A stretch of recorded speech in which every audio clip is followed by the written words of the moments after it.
ibadah kenaikan ini, jemaat Tuhan gak boleh pasif. Tuhan mau Anda menerima karya Allah untuk mendewasakan karakter Anda. Tuhan juga mau Anda beroperasi di dalam karunia dan kuasa Allah. Muncul sebuah pertanyaan yang besar. Kalau memang Tuhan itu berkuasa, kenapa orang Kristen hidup tanpa kuasa? Mereka berada di bayang-bayang kegagalan. Apa penyebabnya? Sama seperti kulkas, secanggih apapun kulkas itu dibuat oleh pabrik, kulkas itu perlu tercolok kepada sumber kuasa, kepada listrik. Kita juga sama. Kalau kita ini mau hidup berkemenangan, kita ini perlu tersambung dengan sumber kuasa, hubungan yang benar dengan Roh Kudus. Nah, hari ini saya akan bagikan ada 3 dimensi hidup di dalam Roh Kudus. Dimensi yang pertama adalah mengenal dan mengalami Roh Kudus. Pertanyaan penting ini perlu kita tanyakan. Apa arti Roh Kudus bagimu? Kita ini bisa loh, kita ini tahu tentang Roh Kudus, tapi nggak kenal Roh Kudus. Kita ini nggak benar-benar memperlakukan Roh Kudus sebagai seorang pribadi.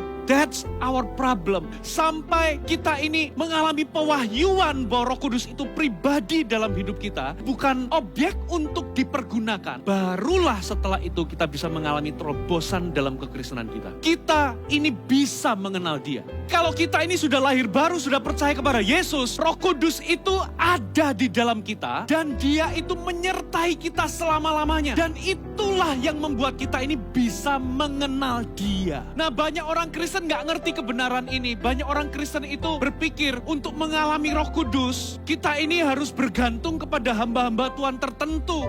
Itu nggak salah, Tuhan bisa pakai hamba Tuhan. Tapi siapapun hamba Tuhan yang diurapi untuk melayani, itu hanyalah tester. Ini loh Roh Kudus, itu hanyalah perkenalan. Nah, goal akhir pelayanan kami hamba-hamba Tuhan adalah supaya Anda itu bisa mengenal Roh Kudus yang memang Tuhan sudah taruh dalam diri Anda, yang menyertai Anda selamanya. Anda mengenal pribadi itu secara pribadi. Anda bisa mengalami Roh Kudus. Banyak orang berpikir untuk bisa mengenal Roh Kudus, aku butuh Roh Kudus lebih banyak. Padahal Roh Kudus itu dalam diri Anda bukan size. Roh Kudus itu pribadi utuh. Jadi pertanyaannya bukan lebih banyak Roh Kudus yang Anda bisa dapatkan, tapi lebih kepada seberapa banyak dari diri Anda yang Roh Kudus miliki. Seberapa banyak Anda membuka diri untuk dikuasai, dikendalikan, dan dipimpin oleh Roh Kudus. Nah, banyak orang itu mengkotakkan Roh Kudus dalam sebuah ruangan yang sempit. Oke Roh Kudus, Engkau hanya aku libatkan kalau aku pelayanan saja. Tapi kalau dalam rumah tangga, dalam hubungan suami istri, saudara nggak pernah libatkan Dia. Ya jadinya Anda hanya akan mengalami Roh Kudus itu di aspek pelayanan saja. Mulai hari ini, ganti pola pikir kita.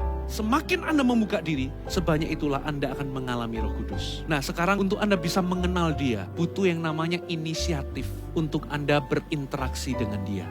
Ingat, membangun hubungan itu memerlukan interaksi 2 arah. Roh Kudus itu perlu diajak bercakap-cakap. Roh Kudus itu perlu dikasih ucapan thank you. Roh Kudus itu perlu dilibatkan, perlu dipercayai. Dia itu perlu dirindukan, dia perlu di-welcome. Karena dia pribadi, itu butuh inisiatif dan kesengajaan dari pihak kita. Jadikan dia itu sebagai seorang sahabat yang bisa mengajar Anda. Atau guru privat Anda. Kalau guru privat, dia itu akan mengajar sesuai dengan tingkat pengertian kita. Tapi kalau guru di kelas, dia mau nggak mau dia harus sesuai kurikulum. Berharap semua orang itu mengerti. Nah, padahal semua orang itu punya tingkat pengertian beda-beda. Nah, makanya kita ini nggak boleh hanya mengandalkan kebaktian hari Minggu. Kita perlu yang namanya membuka diri, menjadikan Roh Kudus itu sebagai guru privat kita. Dan perhatikan saudara, Roh Kudus itu akan mengajar kita sesuai tingkat pengertian kita. Itu ajaibnya. Dulu loh saya baca Alkitab ini kok, saya ngertinya ini. Tapi setelah saya ulangi 1 kali, 2 kali, saya bisa dapat pengertian yang lebih dalam. Nah, itu ajaibnya Roh Kudus. Nah, murid-murid Yesus itu gak ngerti perumpamaan Yesus. Untuk bisa mengerti, murid-murid Yesus harus datang secara pribadi ke Yesus dan bertanya apa artinya. Coba praktekkan saudara. Buka Alkitab Anda, renungkan dan catat setiap penjelasan dari Roh Kudus. Nah, lama-kelamaan Anda akan kenal Roh Kudus dan Anda akan kaya pengalaman pribadi dengan Roh Kudus. Orang yang sering bertanya kepada Roh Kudus, orang ini akan mendapat banyak pewahyuan dan banyak rema. Dimensi yang kedua adalah mengizinkan Roh Kudus mengubah Anda dari dalam keluar. Paulus itu ngomong, di dalam diriku ini ada hukum dosa. Itu yang membuatku terus melakukan hal-hal yang jahat. Aku ingin buat baik, tapi hal yang jahat yang aku lakukan. Paulus menjelaskan ini solusinya. Roh Kudus itu yang memerdekakan kita dari hukum dosa yang terus menyeret kita untuk melakukan hal-hal yang gak berkenan.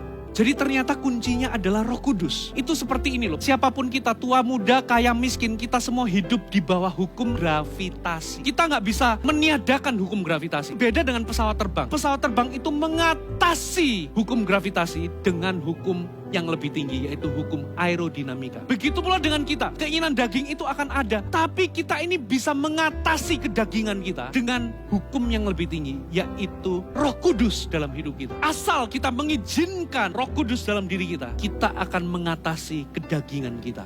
Bagaimana cara Anda mengizinkan Roh Kudus menguasai Anda? Yang pertama, terus-menerus dipenuhi Roh Kudus. Efesus ngomong begini, dan janganlah kamu mabuk oleh anggur, karena anggur menimbulkan hawa nafsu, tetapi hendaklah kamu penuh dengan Roh Kudus. Kata mabuk anggur itu disandingkan dengan penuh dengan Roh Kudus. Jadi prinsipnya sama, kita ini harus mabuk Roh Kudus. Kalau mabuk anggur, kita itu di bawah pengaruh alkohol. Kata-kata Anda ngelantur, Anda mulai sempoyongan. Karena apa? Anda dikuasai atau di bawah pengaruh alkohol. Nah, kalau Anda penuh dengan Roh Kudus, Anda mabuk oleh Roh Kudus, Anda di bawah pengaruh Roh Kudus, Anda mulai bisa mengasihi padahal dulunya Anda benci. Anda mulai bisa memperhatikan padahal dulunya Anda cuek. Anda itu dendam dulunya, tapi sekarang Anda bisa mengampuni orang.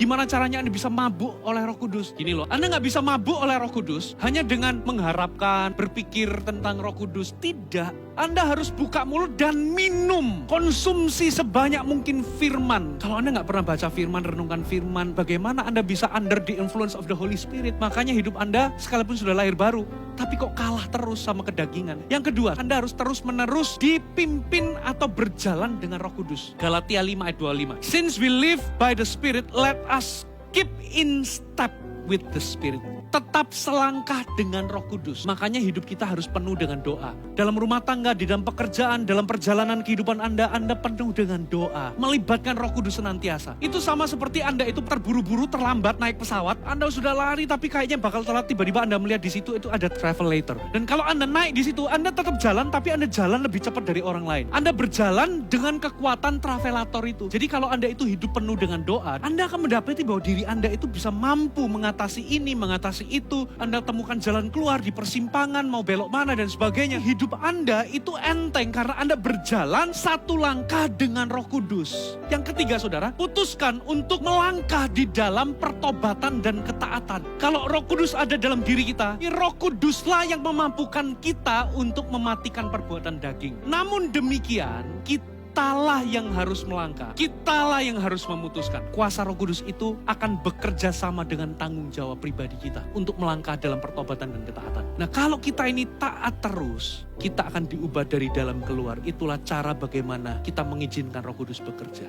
Poin yang ketiga, dimensi yang ketiga, bermitra dengan Roh Kudus. Ada dua pekerjaan Roh Kudus. Yang satu adalah pekerjaan Roh Kudus di dalam kita, yaitu untuk mengubah karakter kita dan mendewasakan kita. Tapi ada pekerjaan Roh Kudus yang di atas kita. Ini adalah pekerjaan Roh Kudus yang memperlengkapi kita dan memberdayakan kita dengan kemampuan atau kuasa untuk melakukan pekerjaan-pekerjaan Tuhan. Karena kita ini punya tugas untuk memenangkan dunia. Tuhan memberikan tugas amanat agung untuk menangkan dunia. Di luar sana ada banyak jiwa-jiwa yang terikat oleh kuasa si jahat. Banyak orang butuh pernyataan dan kuasa Allah. Kita gak bisa hanya, yang penting karakter. Tapi kita ini memenangkan dunia dengan kekuatan kita sendiri. Gak bisa. Kita juga gak boleh, yang penting karunia. Kita abaikan pekerjaan Roh Kudus yang mendewasakan kita. Gak bisa, orang banyak jadi tersandung. Tuhan mau dua-duanya. Tuhan mau mengubah karakter kita. Tuhan juga mau mengurapi kita untuk bergerak dengan kuasa. Kuncinya apa? Ingat, karunia itu pemberian. Kita nggak bisa bekerja untuk memperoleh karunia, tapi kita itu cuma bisa terima pemberian karunia itu. Jadi kalau Tuhan itu memberikan, berarti kita itu bisa minta. Kuncinya adalah kerinduan dan kita minta. Terus yang kedua, kuncinya adalah fokus sama